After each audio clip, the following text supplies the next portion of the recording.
Hello friends, हम लोग NCERT chemistry कक्षा 11वीं रसायन विज्ञान का दूसरा चैप्टर पढ़ रहे हैं, परमाणु की संरचना। इसके पिछले दो वीडियोस में मैंने आपको जनरल इंट्रोडक्शन और प्रोटॉन, इलेक्ट्रॉन, न्यूट्रॉन की खोज के बारे में बताया है, और थॉम्सन मॉडल पिछले दूसरे वीडियो में मैंने आपको बताया है परमाणु की संरचना के बारे में। ठीक है, इसके साथ ही साथ मैंने जो रेडियो एक्टिविटी है और जो एक्सरे है, इनकी खोज के बारे में भी मैंने बता दिया है। अब इसमें आगे हम लोग पढ़ रहे हैं रदरफोर्ड का नाभिकीय परमाणु मॉडल। तो एक्चुअली इस परमाणु मॉडल में रदरफोर्ड ने परमाणु के अंदर नाभिक की खोज की थी, जिसको अपन न्यूक्लियस कहते हैं। ठीक है, और उसकी खोज इन्होंने कैसे की, इस पे एक एक्सपेरिमेंट है जिसको मैं आपको पहले बता देता हूं। देखिए, ये एक्सपेरिमेंट है। इन्होंने क्या किया था कि अल्फा कण लेने के लिए इन्होंने एक रेडियो एक्टिव मेटल को लिया, जैसे मान लो रेडियम को लिया। ठीक है, और उसको लेड के ब्लॉक के अंदर रख दिया और उसमें एक छेद कर दिया। बस उसी छेद से अल्फा पार्टिकल की बीम जो है, उसकी किरण जो है बाहर आ सकती थी, बाकी कहीं से वो बाहर नहीं आ सकती थी, क्योंकि लेड जो है उसको अवशोषित कर लेता है। तो देखिए, ये लेड की ब्लॉक है, लेड ब्लॉक। ठीक है, और इससे जो है अल्फा की किरण बाहर आ रही है। ठीक है, और एक लेड प्लेट से और गुजार लेते हैं ताकि ये बीम और पतली हो जाए, ऐसे ही हम कर लेते हैं। ठीक, जिससे अपन अल्फा कणों को गिन सकते हैं। इतना बीम ही आगे पास हुआ। फिर हमने क्या किया, इस बीम को सोने की एक बहुत पतली पन्नी पे हमने इस बीम को डाला। ठीक है, एक पतला पेपर से भी बहुत पतला सोने की एक पन्नी लिया, एक प्लेट लिया, उस पे हमने डाला, और इसके चारों तरफ जो है, बस एक छोटा सा एरिया रहने दिया है बीम को जाने के लिए, चारों तरफ जो है हमने यहां पर फोटोग्राफिक प्लेट लगा दिया। फोटोग्राफिक प्लेट जो है, अगर इसमें कोई भी प्रकाश से कोई भी किरण पड़ती है तो ये वहां से प्रभावित होकर काली हो जाती है। आप इस बात को समझिए, फोटोग्राफिक प्लेट सिल्वर ब्रोमाइड का लेयर रहता है, प्रकाश पड़ते ही काली हो जाती है। तो जब ये बीम इस सोने की पन्नी में पड़ी तो इसमें से जो अल्फा के कण हैं, ज्यादातर कण सीधे निकल गए। ज्यादातर जो बीम के कण हैं वो सीधे निकल गए। कुछ ऐसे कण हुए जो थोड़े बहुत यहां से डाइवर्ट हुए और आजू बाजू के एरिया में गए, थोड़े बहुत। ठीक है, और बहुत कम ऐसे थे जो सीधे सीधे टकरा के वापस जो है पहुंचे, मतलब टकरा करके रिफ्लेक्ट हो गए, जैसे सीधी टक्कर होके वापस आ जाए। इस टाइप की कुछ पार्टिकल्स रहे हैं, लेकिन ज्यादातर पार्टिकल सीधे, कुछ पार्टिकल थोड़े टेढ़े हुए, और मतलब बहुत कम ऐसे थे जो टकरा के वापस आए। तो इससे इन्होंने एक निष्कर्ष निकाला कि ये जो सोने की पन्नी है, उसमें जो सोने के परमाणु हैं, सोने की परमाणु का ज्यादातर हिस्सा खाली है। जैसे परमाणु है तो इसका ज्यादातर हिस्सा खाली है, और छोटे से हिस्से में इसका कोई ठोस जो है पार्टिकल रखा हुआ है, क्योंकि बाकी हिस्सा जो खाली है उससे सीधे सीधे ये पार्टिकल निकल गए। ये जो पार्टिकल सीधे सीधे निकलते चले गए। और कुछ ऐसे पार्टिकल थे, चूंकि अल्फा कणों में धन आवेश होता है, तो धन आवेश से ये प्रतिकर्षित हो जाएंगे। तो ये जो केंद्र है ये भी धन आवेशित है, ऐसा इन्होंने अंदाज लगाया, क्योंकि इसके किनारे से जो गुजरे वो इससे प्रतिकर्षित होकर थोड़े से डाइवर्ट हो गए, और थोड़े से डाइवर्ट होकर के आसपास चले गए। तो ये जो आसपास डाइवर्ट होके गए, ये एक्चुअली इसके प्रतिकर्षण से हुए। और कुछ ऐसे कण हुए जो सीधे सीधे इससे टकरा गए, तो टकरा के वापस हो गए। तो ये जो टकरा के वापस हुए ये वही थे, जो कि बहुत कम थे। हजारों में से कोई एक पार्टिकल जो है टकरा के वापस आया, ज्यादातर सीधे निकल गए, कुछ जो है झुक गए। तो झुके क्यों? कि केंद्र में जो पार्टिकल है उसने उनको झुका दिया थोड़ा सा। ये देखिए, आप इनको देख करके समझ सकते हैं। ठीक है, कि ये जो केंद्र के पास से गुजरे, ये एक परमाणु है, इसके केंद्र के पास से गुजरे, तो वो जो है ऐसे थोड़े से झुक गए, देखिए, और बाकी सीधे निकल गए। और कुछ जो है सीधे टकरा गए तो वापस आए। ये देखिए, ये सीधा टकरा गया तो ये वापस आ गया, ऐसा दिखा रहा है। तो इससे इन्होंने एक निष्कर्ष निकाला कि जो परमाणु है, जैसे यहां पर सोने की परमाणु जो बनी हुई है, गोल्ड की परमाणु का ज्यादातर हिस्सा खाली है, केंद्र में एक छोटा सा पार्ट होता है, उसको केंद्रक या नाभिक कहते हैं, उसी को न्यूक्लियस है ना, उसी से टकरा के वापस है, बाकी हिस्सा खाली है। अब इलेक्ट्रॉन उन हिस्सों में घूम रहे होंगे, ये हमने बाद में खोजा है। तो केंद्रक की खोज इन्होंने, न्यूक्लियस नाभिक की खोज इन्होंने इस तरह से की थी। रदरफोर्ड और उसके विद्यार्थियों ने, जिसमें हेंस गीगर और अंस मार्सडेन ने बहुत पतली सोने की पन्नी पर अल्फा कणों की बौछार की। रदरफोर्ड के प्रसिद्ध अल्फा कण प्रकीर्णन प्रयोग को चित्र में दिखाया गया। प्रकीर्णन का मतलब होता है फैल जाना, तो कुछ पार्टिकल ऐसे फैल गए, उसी को प्रकीर्णन कह रहा है ये, ठीक है।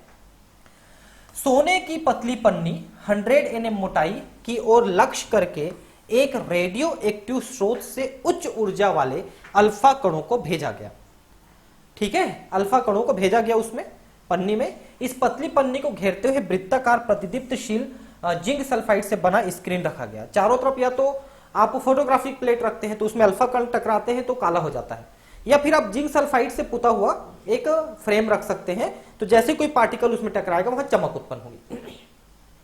तो जिंक सल्फाइड की बात कर रहे हो, और जो पिक्चर बनाया हो इसमें फोटोग्राफिक प्लेट लिखा है। ऐसे तो एनसीईआरटी गलती करता है।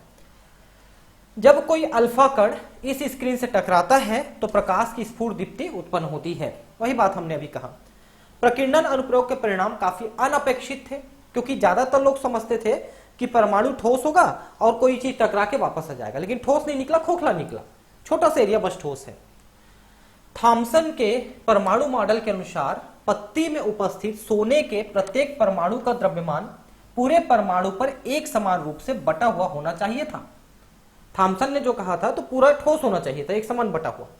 लेकिन अल्फा कणों में ऊर्जा इतनी अधिक होती है कि वे द्रव्यमान के ऐसे समान वितरण को भी सीधे पार कर जाएंगे। उन्हें अपेक्षा थी कि पत्ती से टकराने के बाद कणों की गति धीमी हो जाएगी और उनकी दिशा बहुत कम कोण से बदल जाएगी, है ना। उनको ऐसा लग रहा था कि बदल जाएगी ज्यादातर, लेकिन ज्यादातर की बदली नहीं। तो हुआ क्या, अधिकांश अल्फा कण सोने की पत्ती से विक्षेपित हुए बिना सीधा निकल गए, ठीक है, बिना विक्षेपित हुए निकल गए। देख सकते हैं कैसे निकल गए, है ना।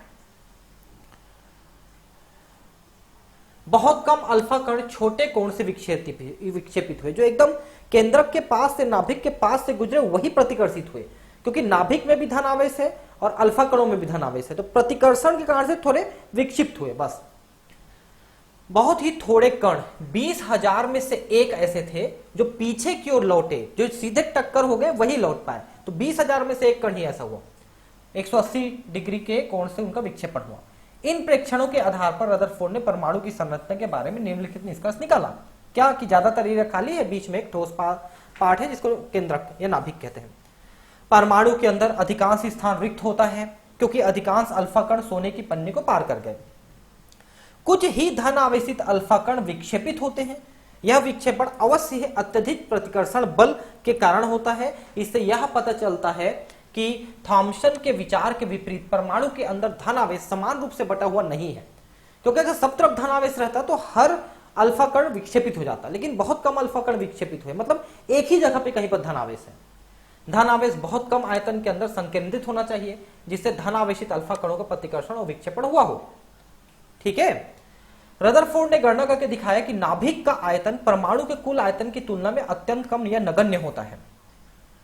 देखिए अब कितना है, परमाणु की त्रिज्या 10⁻⁻10 मीटर है, जबकि नाभिक की त्रिज्या 10⁻⁻15 मीटर होती है।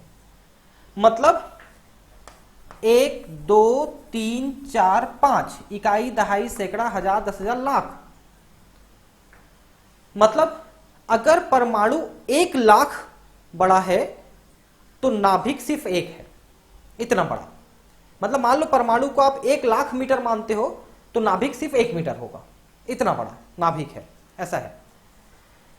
आकार के इस अंतर का अंदाज इस बात से लगाया जा सकता है कि यदि नाभिक को क्रिकेट की गेंद जितना माना जाए तो परमाणु की त्रिज्या लगभग 5 किलोमीटर होगी। समझ रहे हो बात को, मतलब 5 किलोमीटर त्रिज्या, समझ रहे हैं, 5 किलोमीटर त्रिज्या, इतना बड़ा आप एक ग्राउंड बना लो और उस ग्राउंड के ठीक बीच में क्रिकेट का एक बॉल रख दो, बस ये परमाणु की संरचना है और वो बॉल जो है नाभिक है। इतनी बड़ी नाभिक होती है परमाणु की तुलना में। उपरोक्त से रदरफोर्ड ने परमाणु का नाभिकीय मॉडल प्रस्तुत किया। इस मॉडल के अनुसार परमाणु का धन आवेश तथा अधिकांश द्रव्यमान एक अति अल्प क्षेत्र में केंद्रित होता है। परमाणु के इस अल्प भाग को रदरफोर्ड ने नाभिक कहा, न्यूक्लियस, ठीक है। छोटे से भाग में है, उसी में धनावेश है, उसी में मुख्य द्रव्यमान है, क्योंकि प्रोटॉन और न्यूट्रॉन उसी के अंदर है। इलेक्ट्रॉन का द्रव्यमान तो नगण्य है, प्रोटॉन न्यूट्रॉन का ही द्रव्यमान ठीक ठाक है, वो नाभिक के अंदर है। नाभिक के चारों ओर इलेक्ट्रॉन वृत्ताकार पथों, जिन्हें कक्षा या ऑर्बिट कहा जाता है, में बहुत तेजी से घूमते हैं। अतः रदरफोर्ड का परमाणु मॉडल सौर मंडल से मिलता जुलता है, जिसमें सूर्य नाभिक के समान होता है और ग्रह गतिमान इलेक्ट्रॉन के समान होते हैं। तो जैसे हमारा सौर मंडल है, केंद्र में सूर्य, चारों तरफ ग्रह चक्कर लगा रहे हैं, वैसे इलेक्ट्रॉन चक्कर लगाते हैं नाभिक के चारों ओर। इलेक्ट्रॉन और नाभिक आपस में आकर्षण के स्थिर वैद्युत बलों के द्वारा बंधे रहते हैं। क्योंकि नाभिक में धनावेश है और इलेक्ट्रॉन में ऋणावेश है, तो उसी तरह से बंधे हुए, जैसे आप एक गेंद को रस्सी से बांध के ऐसे जो गोल गोल घुमाते हो तो आपकी रस्सी के द्वारा बंधा हुआ है, वैसी नाभिक के धनावेश और इलेक्ट्रॉन का ऋणावेश के बीच जो आकर्षण बल है, उसके द्वारा इलेक्ट्रॉन उस ऑर्बिट में बंधे हुए और घूम रहे हैं। सौर मंडल में भी ऐसा ही, पता है ना आपको, सूर्य और ग्रहों के बीच में, जैसे पृथ्वी है, ऐसे सभी ग्रह, उनके बीच में आकर्षण बल है, गुरुत्वाकर्षण बल, जिसके कारण से बंधे हुए घूम रहे हैं। ठीक है, तो ये तो रदरफोर्ड का परमाणु मॉडल है, जो नाभिक के खोज के साथ यहां पर शुरू हुआ था। अब हम परमाणु के बारे में आगे समझने से पहले परमाणु की संख्या और परमाणु की द्रव्यमान संख्या के बारे में हमको मालूम होना चाहिए। बहुत साधारण भाषा में आपको बता देता हूं, परमाणु के अंदर जितनी प्रोटॉन है वो उसकी परमाणु संख्या है। प्रोटॉन के बराबर इलेक्ट्रॉन भी होता है, तो प्रोटॉन कहिए या इलेक्ट्रॉन कहिए, उसकी संख्या परमाणु संख्या है। अब प्रोटॉन और न्यूट्रॉन को जोड़ दोगे तो परमाणु द्रव्यमान है। प्रोटॉन परमाणु संख्या, प्रोटॉन प्लस न्यूट्रॉन परमाणु द्रव्यमान। अब इसमें हम कुछ समस्थानिक, संभारिक, ऐसे कुछ शब्दों का भी हम प्रयोग करेंगे, तो उनका क्या मतलब है हम इसमें देखेंगे। नाभिक का धनावेश उसके प्रोटॉनों के कारण होता है, जैसा पहले ही स्थापित हो चुका है। प्रोटॉन पर आवेश इलेक्ट्रॉन के आवेश के बराबर लेकिन विपरीत चिन्ह का होता है। प्रोटॉन पर धन और इलेक्ट्रॉन पर ऋणावेश। इसका अर्थ यह है कि नाभिक में उपस्थित प्रोटॉनों की संख्या परमाणु संख्या के बराबर होती है, जिसको Z से दिखाते हैं। मैंने अभी कहा ना कि प्रोटॉनों की संख्या परमाणु संख्या है, अर्थात प्रोटॉनों की संख्या हाइड्रोजन नाभिक में 1 और सोडियम में 11 होती है, अतः इनका परमाणु क्रमांक 1 और 11 है। जितने प्रोटॉन है उतनी परमाणु संख्या। हाइड्रोजन में 1 है, हीलियम में 2 है ना, लिथियम में 3 है, ऐसा करके बेरिलियम में 4 है, बोरान में 5 है, कार्बन में 6 है, नाइट्रोजन में 7 है, ऑक्सीजन में 8 है ना, इस तरह से बढ़ता जा रहा है।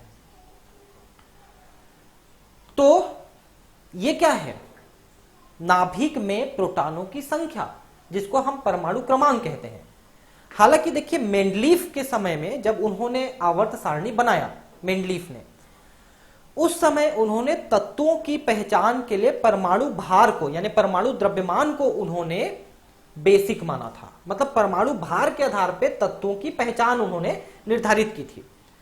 लेकिन बाद में जब आधुनिक आवर्त सारणी बनाया गया, आवर्त नियम, आवर्त सारणी, मोजले नाम के साइंटिस्ट ने आवर्त नियम दिया था, फिर आवर्त सारणी नील बोर्स ने बनाया था। ऐसे करके जब आधुनिक आवर्त सारणी पे काम हुआ, तो हमने परमाणु द्रव्यमान को छोड़ के परमाणु क्रमांक को तत्वों की पहचान निर्धारित की। क्योंकि एक ही तत्व में कई बार ऐसा होता है कि 2-3 ऐसे तत्व हो जाते हैं जिसके परमाणु भार अलग अलग होते हैं। जैसे कि कार्बन की बात करें, कार्बन का परमाणु क्रमांक 6 है, लेकिन परमाणु द्रव्यमान आप कहेंगे तो 12 भी है, 13 भी है और 14 भी है। अब 3 अलग अलग परमाणु द्रव्यमान है, तो क्या हम उसको 3 अलग अलग तत्व मानेंगे? लेकिन अगर हम उसको परमाणु क्रमांक से तत्व मानते हैं तो एक ही तत्व है। तो इसलिए हमने उसको परमाणु क्रमांक को लेकर के तत्व की पहचान निर्धारित की कि जो परमाणु क्रमांक है वही तत्व है, बाकी उसके समस्थानिक है। तो अभी हम इसको समझेंगे। तो परमाणु संख्या को Z से दिखाते हैं, जो कि प्रोटॉनों की संख्या है, और जैसा मैंने सोडियम, हाइड्रोजन और बहुत सारे और तत्वों के बारे में आपको बताया है। परमाणु को उदासीन बनाए रखने के लिए उसमें इलेक्ट्रॉनों की संख्या प्रोटॉनों की संख्या के बराबर होगी। तो आप इलेक्ट्रॉन की संख्या को भी ले सकते हैं, लेकिन डेफिनेशन है प्रोटॉन की संख्या, क्योंकि प्रोटॉन की संख्या कम ज्यादा नहीं होती है। इलेक्ट्रॉन की संख्या कम ज्यादा हो जाएगी अगर वो आयन बनाएगा, तो इलेक्ट्रॉन दे देगा तो धन आयन बनाएगा, इलेक्ट्रॉन ले लेगा तो ऋण आयन बनाएगा। तो इलेक्ट्रॉन दिया लिया जा सकता है, लेकिन प्रोटॉन दिया लिया नहीं जा सकता, तो फिक्स होता है। इसलिए प्रोटॉनों की संख्या फिक्स होने के कारण से उसी को परमाणु संख्या मानते हैं। ठीक है, उदाहरण, हाइड्रोजन तथा सोडियम परमाणु में इलेक्ट्रॉनों की संख्या भी 1 और 11 होगी, जितना कि उनके प्रोटॉन की संख्या थी। अब आपको समझ में आ रही होगी मैं क्या बता रहा हूं। तो परमाणु संख्या क्या हुई, नाभिक में प्रोटॉन की संख्या कहें या फिर इलेक्ट्रॉन की संख्या कहें। लेकिन ये उदासीन परमाणु में देखिए बार बार लिख रहे हैं उदासीन परमाणु, क्योंकि अगर आपने आयन बना दिया तो इलेक्ट्रॉन कम ज्यादा हो जाएगा, इसलिए हम इलेक्ट्रॉन को नहीं बोलते, हम प्रोटॉन को बोलते हैं कि ये परमाणु क्रमांक है। नाभिक का धन आवेश उसके प्रोटॉन के कारण होता है, परंतु नाभिक का द्रव्यमान प्रोटॉन और कुछ अन्य उदासीन कणों जिसमें न्यूट्रॉन शामिल है, उदासीन कणों जिनमें प्रत्येक का द्रव्यमान प्रोटॉन के द्रव्यमान के लगभग बराबर होता है के कारण होता है। तो ये जो उदासीन कण है इसमें मुख्यतः होता है न्यूट्रॉन। तो नाभिक में प्रोटॉन और न्यूट्रॉन होते हैं और दोनों को मिला के परमाणु द्रव्यमान होता है। इन उदासीन कणों को न्यूट्रॉन कहते हैं, नाभिक में उपस्थित प्रोटॉन और न्यूट्रॉनों को न्यूक्लियॉन्स कहते हैं। ये जो है इसको आप शब्द को ध्यान रखेंगे, न्यूक्लियस में पाए जाने वाले कणों को मिला के न्यूक्लियॉन्स कहा जाता है। न्यूक्लियॉनों की कुल संख्या को परमाणु द्रव्यमान संख्या ए कहते हैं, ए ध्यान रखेंगे आप, ठीक है। तो द्रव्यमान क्या हुआ, परमाणु द्रव्यमान या द्रव्यमान संख्या बोलते हैं उसको। परमाणु द्रव्यमान ज्यादा याद रहता है, द्रव्यमान संख्या भी बोल सकते हैं, क्योंकि संख्या में हम प्रोटॉन की संख्या और न्यूट्रॉन की संख्या को जोड़ते हैं। ये देखिए प्रोटॉन की संख्या जो कि हम परमाणु द्रव्यमान कह रहे थे और न्यूट्रॉन की संख्या को जोड़ दोगे तो आपका आ जाएगा द्रव्यमान संख्या, परमाणु द्रव्यमान, ठीक है। तो इसको हमने जैसे कि सोडियम की हम बात कर रहे थे, तो सोडियम में 11 प्रोटॉन हैं, ठीक है, लेकिन 12 न्यूट्रॉन होते हैं, इसलिए 23 हो जाता है इसका द्रव्यमान। समझ रहे हैं बात को, 23 हो जाता है। अब है समस्थानिक एवं समभारिक, इन दोनों का क्या मतलब होता है देखिए। तो जैसा मैंने आपको कहा कि अब हम आधुनिक पद्धति में चूंकि परमाणु क्रमांक को ही तत्व की पहचान मानते हैं, जैसे कार्बन का परमाणु क्रमांक 6 है, इसमें प्रोटॉन 6 है, यह समझ में आ गया। लेकिन कार्बन जो है 3 प्रकार के हैं। एक कार्बन है जिसमें प्रोटॉन 6 है, दूसरे कार्बन में भी प्रोटॉन 6 है, तीसरे कार्बन में भी प्रोटॉन 6 है, ठीक है। लेकिन अंतर क्या है, तो न्यूट्रॉन में अंतर है। इस वाले में न्यूट्रॉन 6 है, इस वाले में न्यूट्रॉन 7 है और इस वाले न्यूट्रॉन में 8 है।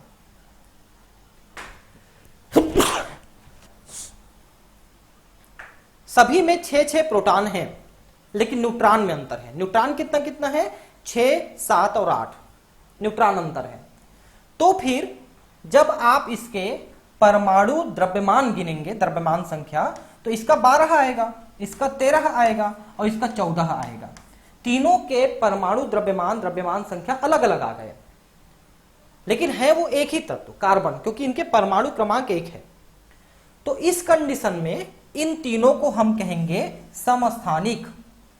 समस्थानिक का मतलब है एक ही तत्व, उसके एक से ज्यादा रूप जिसमें परमाणु द्रव्यमान कम ज्यादा होते हैं लेकिन परमाणु संख्या एक ही होते हैं।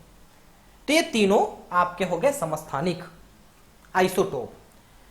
किसी भी परमाणु के संघटक को तत्व के प्रतीक X के द्वारा दर्शाया जा सकता है, जिसमें बाईं ओर एक पूर्व लग्न लिखा जाता है जो परमाणु द्रव्यमान संख्या A होती है और बाईं ओर अनुलग्न के रूप में परमाणु संख्या लिखी जाती है।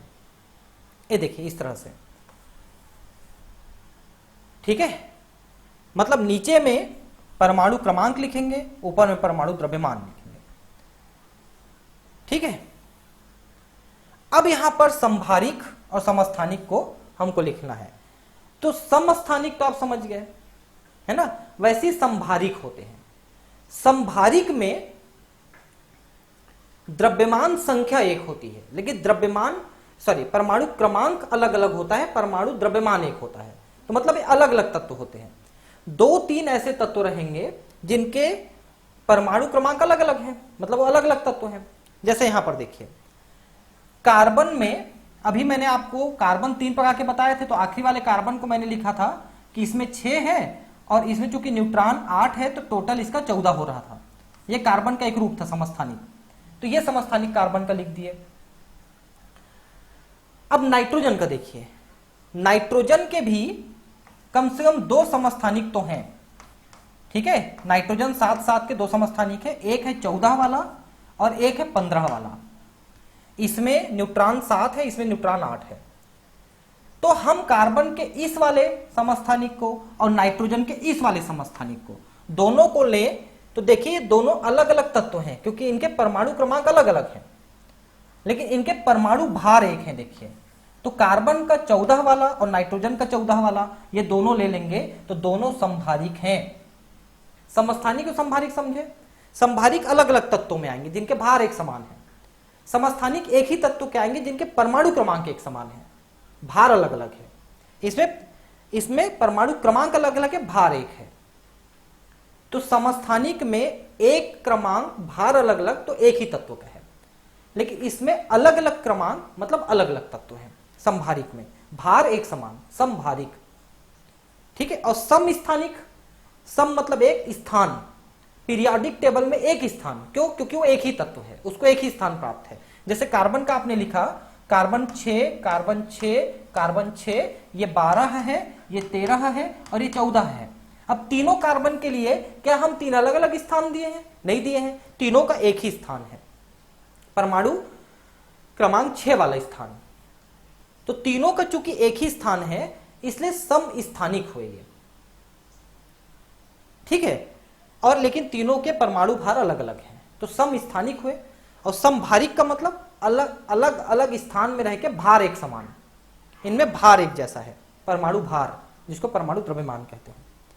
तो ध्यान रखेंगे कि परमाणु क्रमांक एक है, परमाणु भार अलग अलग है, समस्थानिक है, मतलब उसमें न्यूट्रॉनों की संख्या अलग अलग है। लेकिन अगर ये समभारिक हैं तो समभारिक हैं तो इसमें न्यूट्रॉन की संख्या भी अलग रहेगी और प्रोटॉन की संख्या भी अलग रहेगी, ध्यान रखेंगे, ठीक है। अब ये समस्थानिक के बारे में बता रहा है।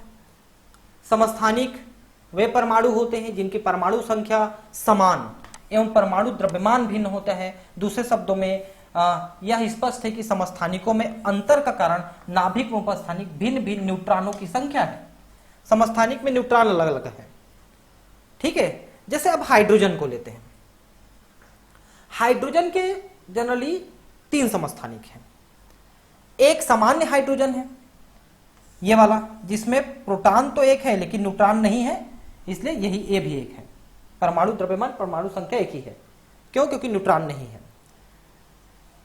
ठीक है। दूसरा हाइड्रोजन होता है जिसको ड्यूटेरियम कहते हैं। ड्यूटेरियम में एक प्रोटॉन है और एक न्यूट्रॉन है। पहले वाले में न्यूट्रॉन बिल्कुल नहीं था, इस वाले में न्यूट्रॉन नहीं था, सिर्फ प्रोटॉन था, एक प्रोटॉन था, न्यूट्रॉन 0। इसमें जो है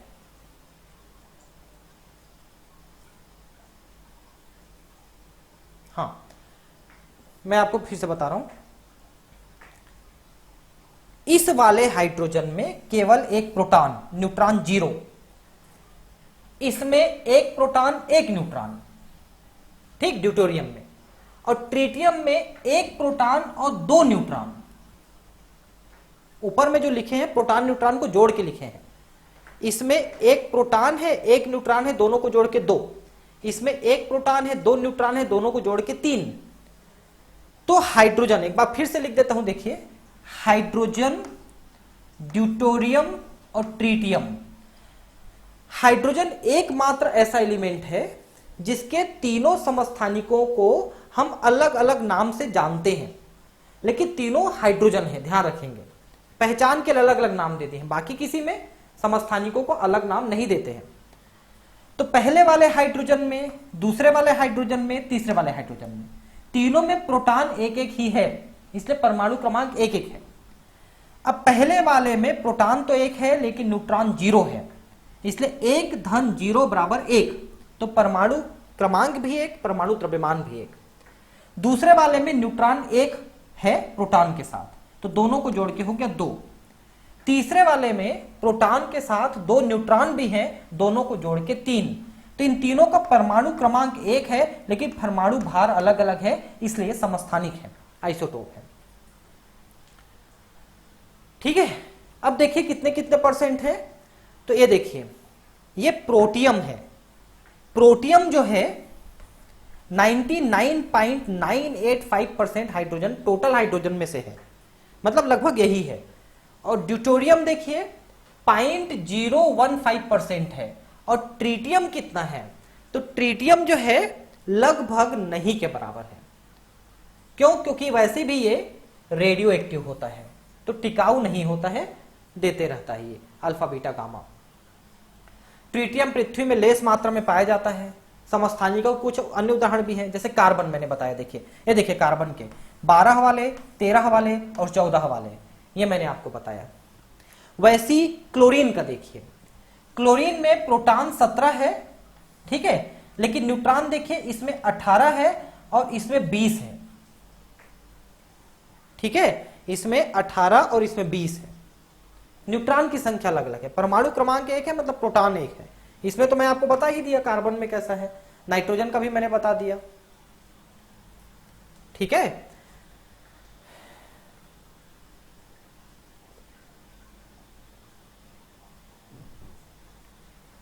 अब देखिए समस्थानिकों के विषय में अंतिम महत्वपूर्ण बात यह है कि परमाणुओं के रासायनिक गुण इलेक्ट्रॉनों की संख्या के द्वारा नियंत्रित होते हैं, जो नाभिक में प्रोटॉनों की संख्या द्वारा निर्धारित होती है। आपको यह बात मालूम होगी कि कोई भी परमाणु जब दूसरे परमाणु के साथ बंध बनाता है, रासायनिक क्रिया करता है, तो रासायनिक क्रिया किसके द्वारा होती है पता है? इलेक्ट्रॉनों के द्वारा। या तो इलेक्ट्रॉन दिया जाता है या लिया जाता है या साझा किया जाता है, जिसको अपन आयनिक बंध या सहसंयोजक बंध कहते हैं। ये दो बंध मुख्य बंध हैं। तो इलेक्ट्रॉनों की संख्या और उसके वितरण, किस किस ऑर्बिट में कितने इलेक्ट्रॉन हैं, इस पर किसी भी परमाणु की रासायनिक भौतिक गुण निर्भर करती है। और इलेक्ट्रॉनों की संख्या केंद्र के नाभिक के प्रोटॉनों की संख्या के बराबर होती है। नाभिक में रासायनिक गुणों पर न्यूट्रॉनों की संख्या का प्रभाव बहुत कम होता है। क्योंकि न्यूट्रॉन न्यूट्रल होते हैं, उदासीन होते हैं, अतः वो रासायनिक अभिक्रियाओं में ज्यादा भाग नहीं लेते हैं। रासायनिक अभिक्रियाओं में सभी समस्थानिक एक सा व्यवहार करते हैं, क्योंकि समस्थानिक में इलेक्ट्रॉन प्रोटॉन सभी समस्थानिक में बराबर हैं। कार्बन 12, 13, 14 में किसी में भी आप देखेंगे तो प्रोटॉन और इलेक्ट्रॉन की संख्या तीनों में बराबर है, और वही रासायनिक और भौतिक क्रियाओं में भाग लेते हैं। इसलिए तीनों समस्थानिक एक जैसे मिलेंगे आपको, ठीक है, उनके रासायनिक भौतिक गुण एक जैसे पाएंगे। अब यहां पर उदाहरण है ब्रोमीन 35 और 80 में प्रोटॉन न्यूट्रॉन इलेक्ट्रॉनों की संख्या का परिकलन करें। तो सीधा सीधा मैं आपको बता देता हूं, यह प्रोटॉन की संख्या है 35 और इतनी ही संख्या इलेक्ट्रॉन की रहेगी, और 80 में से 35 को घटा देंगे तो आपके न्यूट्रॉन की संख्या आ जाएगी। तो यह हो गया 5 और यह हो गया 5, तो 55 यह न्यूट्रॉन की संख्या है।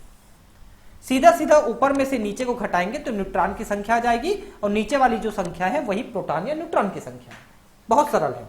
तो देखिए अब क्या लिखा है, Z बराबर 35, A बराबर 80, मतलब परमाणु क्रमांक 35, परमाणु भार 80, प्रोटॉनों की संख्या बराबर इलेक्ट्रॉनों की संख्या बराबर 35।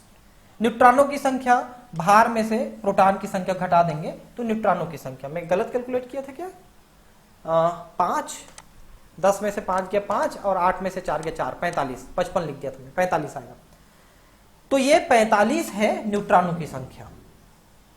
बहुत सरल है, ऊपर से नीचे को घटा देंगे।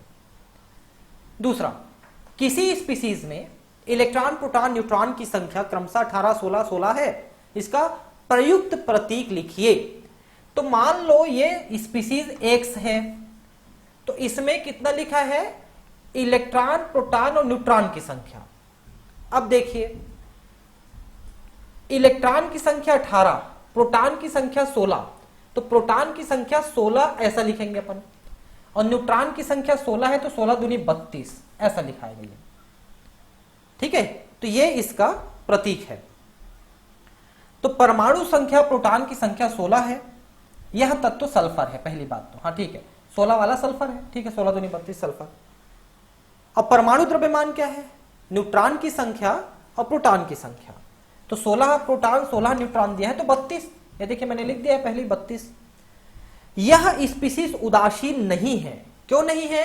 क्योंकि इलेक्ट्रॉनों की संख्या 2 ज्यादा है, मतलब ये इलेक्ट्रॉन 2 ज्यादा है तो ये 2 ऋण आवेश वाला है, 2 इलेक्ट्रॉन ज्यादा है तो 2 ऋण आवेश है इसके ऊपर, उदासीन नहीं है। प्रोटॉनों की संख्या इलेक्ट्रॉनों की संख्या के बराबर नहीं है, यह एक ऋण आयन है, मैं पहले बता दिया, जिसका आवेश इलेक्ट्रॉनों के आधिक्य के बराबर है जो कि है 2। तो ये सल्फर है और 2 माइनस है, तो ऐसा लिखेंगे इसको, मतलब सल्फर 16, 32 और 2 माइनस, ये ऐसा इसका चिन्ह लिखेंगे अपन, क्योंकि ये उदासीन नहीं है, ऋण आयन के रूप में है। नोट, इस संकेत का प्रयोग करने से पहले यह पता कर ले कि यह स्पीशीज उदासीन परमाणु है कि नहीं। तो इसका सीधा मतलब है, अगर प्रोटॉनों की संख्या से इलेक्ट्रॉनों की संख्या ज्यादा है तो ऋण आयन है, और अगर इलेक्ट्रॉनों की संख्या कम है तो धन आयन है। क्योंकि एक्स्ट्रा इलेक्ट्रॉन के आ जाने से एक्स्ट्रा ऋण आयन आ जाएगा तो उसके ऊपर ऋण आयन चढ़ जाएगा, तो ऋण आवेशित हो जाएगा। लेकिन अगर इलेक्ट्रॉन चला गया तो ऋण आवेश चला गया तो धन आवेश ज्यादा हो जाएगा, तो इसके पास धन आवेशित हो जाएगा। समझ पाए आप लोग? ठीक है, तो यह पता कर लें कि स्पीशीज उदासीन परमाणु है या धन आयन है या ऋण आयन है। अगर यह उदासीन परमाणु है तो समीकरण मान्य है, जिसमें प्रोटॉनों की संख्या इलेक्ट्रॉनों की संख्या के बराबर है और यह परमाणु संख्या है। ठीक है, यदि स्पीशीज एक आयन है तो यह निर्धारित कीजिए कि प्रोटॉनों की संख्या इलेक्ट्रॉनों की संख्या से अधिक है या कम है। यदि अधिक है तो यह धन आयन है, क्योंकि प्रोटॉन ज्यादा है, तो प्रोटॉन ज्यादा है मतलब इलेक्ट्रॉन कम है, मतलब धन आयन ज्यादा है, तो इसलिए धन आयन हो गया।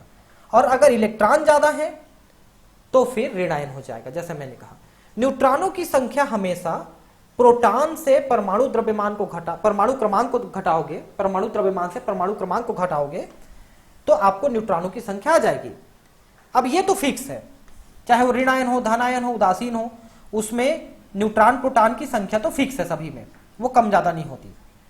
तो परमाणु द्रव्यमान से परमाणु क्रमांक यानी प्रोटॉन की संख्या घटाओगे तो न्यूट्रॉन की संख्या आ जाएगी, उदासीन, धन आयन, ऋण आयन किसी में भी।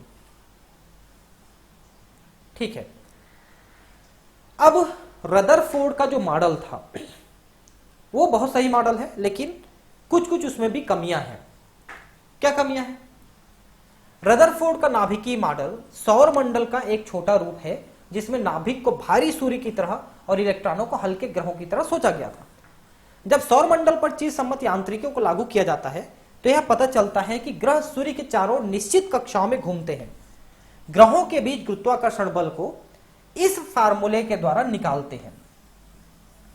ठीक है, G into M1M2 divided by R square. ठीक है, यहां M1 और M2 द्रव्यमान है सूर्य के, ग्रह के, और R उनके बीच की दूरी है और G गुरुत्वाकर्षण स्थिरांक है। इस सिद्धांत से ग्रहों की कक्षाओं के बारे में सही सही गणना की जा सकती है, जो प्रायोगिक मापन से मेल खाती है। लेकिन इस फार्मूले को आप परमाणु में लागू करेंगे, सेम फार्मूले को, तो फिर सही रिजल्ट नहीं देता, क्योंकि सौर मंडल बहुत बड़ा है, उसमें जो यूनिट है वो बड़े बड़े यूनिट है ना, प्रकाश वर्ष में नापे जा सकते हैं, किलोमीटर में नापे जा सकते हैं। लेकिन परमाणु एक छोटा सा है, तो इस फार्मूले को एग्जैक्टली वहां पर आप लागू नहीं कर सकते। सौर मंडल और नाभिकीय मॉडल में समानता से यह सुझाव मिलता है कि इलेक्ट्रॉन नाभिक के चारों निश्चित कक्षाओं में गति करते हैं। इसके अतिरिक्त इलेक्ट्रॉन और नाभिक के बीच कूलाम बल, देखिए कूलाम बल के Q1 Q2 divide by R square होता है। यहां पर जैसे वहां पर आपने G लिखा था, यहां पर K लिख रहे हैं। Q1 और Q2 ये आवेश की मात्रा है इलेक्ट्रॉन प्रोटॉन के बीच, और R स्क्वायर उनके बीच की दूरी। ये देखिए Q1 Q2 आवेश है, R उनके मध्य की दूरी है, और K अनुपातिकता स्थिरांक है, ये दिया रहेगा आपको। कूलाम्ब बल गणितीय रूप में गुरुत्वाकर्षण बल के समान होता है, परंतु जब कोई पिंड किसी कक्षा में गति करता है तो इसमें त्वरण होना चाहिए। त्वरण का मतलब है स्पीड में बढ़ोतरी होनी चाहिए, क्योंकि वो आकर्षित कर रहा है। यदि पिंड किसी कक्षा में स्थिर वेग से गति कर रहा है तो भी दिशा परिवर्तन के कारण उसमें त्वरण होना चाहिए। जैसे देखिए, अब एक ग्रह जो है सूर्य के चारों ओर घूम रहा है, उसके बीच गुरुत्वाकर्षण बल लग रहा है, लेकिन घूमने के कारण से त्वरण भी लग रहा है। तो वो जो त्वरण है वो गुरुत्वाकर्षण बल से वो मैनेज हो जाता है, इसलिए उसकी एक निश्चित गति होती है घूमने की। वो बढ़ती भी नहीं है, घटती भी नहीं है, लेकिन वो खिंचा के अंदर भी नहीं आती, क्योंकि वो अपकेंद्री बल से जुड़ा हुआ है। नाभिकीय मॉडल में कक्षाओं में घूमते ग्रहों की तरह इलेक्ट्रॉन का भी त्वरण होना चाहिए। मैक्सवेल के विद्युत चुंबकीय सिद्धांत के अनुसार त्वरित आवेशित कणों को विद्युत चुंबकीय विकिरण का उत्सर्जन करना चाहिए। ग्रहों के साथ ऐसा इसलिए नहीं होता क्योंकि वे आवेशित नहीं होते। अब देखिए, इनका यह कहना है कि ग्रह घूम रहे हैं सूर्य के चारों ओर, दोनों के बीच में गुरुत्वाकर्षण है, लेकिन आवेश तो नहीं है ना, धन आवेश ऋण आवेश नहीं है, तो उनका आकर्षण अलग किस्म का हुआ। लेकिन इलेक्ट्रॉन और प्रोटॉन धन आवेश ऋण आवेश है, तो दूसरे को अलग तरीके से भी अट्रैक्ट करेंगे। तो फिर वो इलेक्ट्रॉन घूमते घूमते खींच करके नाभिक में क्यों नहीं गिर जाता है, ये रदरफोर्ड मॉडल में नहीं बताया जा सका। इसलिए किसी कक्षा में उपस्थित इलेक्ट्रॉन से विकिरण उत्सर्जित होगा, और वो जो इलेक्ट्रॉन है घूमते हुए अपनी ऊर्जा को छोड़ते हुए विकिरण उत्पन्न करेगा और नाभिक में गिर जाएगा। इस विकिरण के लिए ऊर्जा इलेक्ट्रॉनिक गति से प्राप्त होगी। इस प्रकार कक्षा छोटी होती चली जाएगी। गणनाओं से पता चला है कि इलेक्ट्रॉनों को सर्पिल पथ से नाभिक में पहुंचने में 10⁻⁸ सेकंड लगेंगे, किंतु वास्तव में ऐसा नहीं होता है, वो गिरता नहीं है। इस प्रकार यदि इलेक्ट्रॉन की गति का चिरसम्मत यांत्रिकी तथा विद्युत चुंबकीय सिद्धांत के अनुसार वर्णन किया जाए तो रदरफोर्ड का परमाणु मॉडल किसी परमाणु की स्थायित्व की व्याख्या नहीं कर सकता है। यांत्रिकी और विद्युत चुंबकीय सिद्धांत, इनका कहना है कि अगर दो पिंड आपस में आवेश के द्वारा आकर्षित हैं तो घूमता हुआ पिंड उस आवेश के बल से खींचता चला जाएगा और अपनी ऊर्जा खोते हुए वो उसके साथ चिपक जाएगा, और ऊर्जा जो खोया वो विद्युत चुंबकीय तरंग के रूप में, यानी कि प्रकाश के रूप में, किसी भी प्रकाश के रूप में वो निकल जाएगा। तो ऊर्जा छोड़ करके इलेक्ट्रॉन को नाभिक में समा जाना चाहिए, लेकिन ऐसा होता नहीं है। अगर रदरफोर्ड का मॉडल सही है और उस मॉडल में इनको हम लगा दें तो ये मॉडल गलत हो जाता है। आप यह पूछ सकते हैं कि यदि कक्षाओं में इलेक्ट्रॉनों की गति से परमाणु अस्थायी हो जाता है तो क्यों नहीं हम इन इलेक्ट्रॉनों को नाभिक के चारों स्थिर मान लेते हैं, क्यों, है ना, क्यों मान लेते हैं? कारण यह है कि यदि इलेक्ट्रॉनों को स्थिर माना जाता है तो अत्यधिक घनत्व वाले नाभिक और इलेक्ट्रॉनों के बीच स्थिर वैद्युत आकर्षण बल इन इलेक्ट्रॉनों को नाभिक की ओर खींच लेगा, जिसमें थॉमसन परमाणु मॉडल का एक लघु रूप प्राप्त होगा। तो अब इलेक्ट्रॉन अगर घूम रहे हैं उसको हम स्थिर मान लें, स्थिर मान ले तब भी तो परमाणु का नाभिक उसको खींचेगा और खींच करके उसको अपने में चिपका लेगा, ये भी नहीं होता। लेकिन इलेक्ट्रॉन घूम रहे हैं ये तो हमको पता है, और घूमते हुए क्यों नहीं समाते हैं, अपनी ऊर्जा को क्यों नहीं देते हैं, इस चीज को हम आगे पढ़ेंगे। रदरफोर्ड के परमाणु मॉडल का एक दूसरा गंभीर दोष यह है कि यह परमाणुओं के इलेक्ट्रॉनिक संरचना के बारे में कुछ भी वर्णन नहीं करता, अर्थात इसमें यह पता नहीं चलता कि इलेक्ट्रॉन नाभिक के चारों ओर किस प्रकार विद्यमान है, इनकी ऊर्जा क्या है। जैसे हम पढ़ते हैं ना कि नाभिक के, ये नाभिक है, इसके चारों ओर पहले में 2 इलेक्ट्रॉन रहते हैं, फिर उसके बाद 8 इलेक्ट्रॉन रहते हैं, है ना, ऐसे, है ना, 2n स्क्वायर के हिसाब से ये लगे होते हैं इलेक्ट्रॉन, और जितने बाहर के नाभिक में जाते हैं इलेक्ट्रॉनों में ऊर्जा उतनी ज्यादा होती है, यह भी हम पढ़ते हैं। लेकिन रदरफोर्ड का मॉडल ये सब कहां बताता है?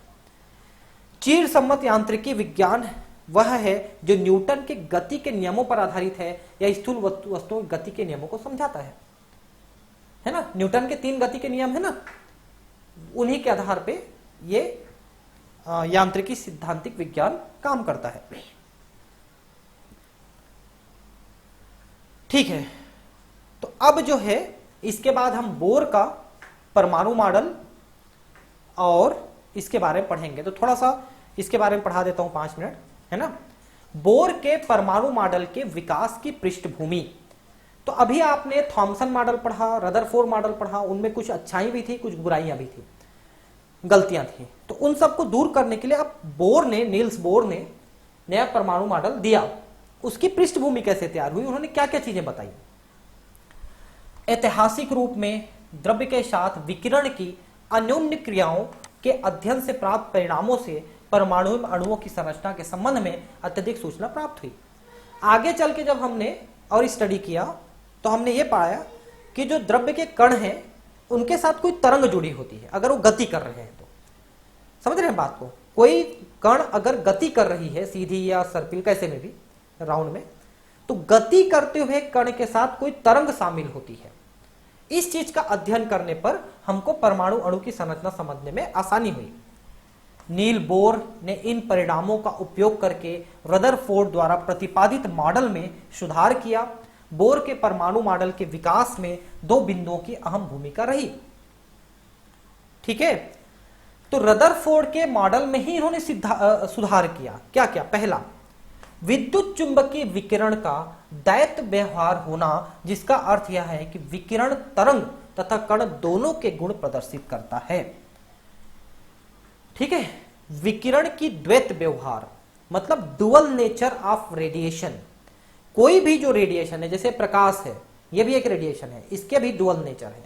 एक तो इसमें तरंग भी है, दूसरा इसमें कण भी है, और इन्हीं कणों को बाद में क्वांटम कहा गया। फोटॉन, क्वांटम सभी प्रकार के ये जो प्रकाश है और जो दृश्य प्रकाश है उसके लिए फोटॉन इन कणों के बने होते हैं, और इनके साथ एक निश्चित तरंगदैर्घ्य की तरंग शामिल होती है। दूसरा, परमाणु स्पेक्ट्रम से संबंधित प्रायोगिक परिणाम। परमाणु स्पेक्ट्रम क्या है पता है आपको? जब परमाणु को हम ऊर्जा देते हैं तो उसके इलेक्ट्रॉन अंदर वाले ऑर्बिट से, जैसे देखिए ये नाभिक है, इसके चारों तरफ ये अलग अलग ऑर्बिट है। ठीक है, मान लो यहां इलेक्ट्रॉन है। अब हमने इस परमाणु को ऊर्जा दिया, ऊर्जा देने से इलेक्ट्रॉन को ऊर्जा मिलती है, तो ये बाहर वाले ऑर्बिट में आते चले जाते हैं। अब बाद में उसी ऊर्जा को छोड़ के वापस अपने पुराने जगह पे पहुंच जाते हैं। तो अवशोषित किसी भी ऊर्जा को किए हैं, लेकिन जब उसको वापस विकिरित करते हैं, विकिरण करते हैं, तो वो जो ऊर्जा है वो विद्युत चुंबकीय तरंग यानी कि प्रकाश के रूप में उत्सर्जित करते हैं। अब प्रकाश कुछ भी हो सकता है, दृश्य प्रकाश हो सकता है, पराबैंगनी हो सकता है, एक्सरे, गामा रे, कुछ भी हो सकते हैं। उनको स्पेक्ट्रम कहा जाता है कि कौन सा इलेक्ट्रॉन किस चेंबर में जाने के बाद और वापस आने के बाद कौन सा तरंगदैर्घ्य उत्पन्न करेगा। ये पूरा एक सीरीज है, लाइमन, बामर, ब्रैकेट, है ना, ऐसा करके एक सीरीज है, उसको हम पढ़ेंगे आगे चल के।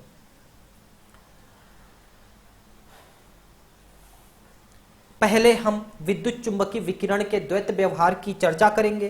परमाणु स्पेक्ट्रम के प्रायोगिक परिणामों की चर्चा हम खंड 2.4 में करेंगे। तो पहले हम डुअल नेचर की चर्चा करेंगे कि किस तरह से वो रहते हैं, दोनों चीजें, तरंगदैर्घ्य और ये दोनों कैसे होते हैं, इसकी चर्चा हम पहले करेंगे। ठीक है, तो ठीक है दोस्तों, अगले क्लास में हम विद्युत चुंबकीय विकिरण की तरंग प्रकृति और उसके बाद उसकी कण प्रकृति, इन दोनों के बारे में हम यहाँ पर बात करेंगे, इसको समझने की कोशिश करेंगे कैसा होता है करके। अब थोड़ा सा हार्ड वाला पार्ट आएगा इसका, परमाणु संरचना का, तो अगले वाले चैप्टर में थोड़ा ध्यान से इसको आपको समझना पड़ेगा। ठीक है, फिर मिलते हैं अगले क्लास में, है ना। Thank you, bye.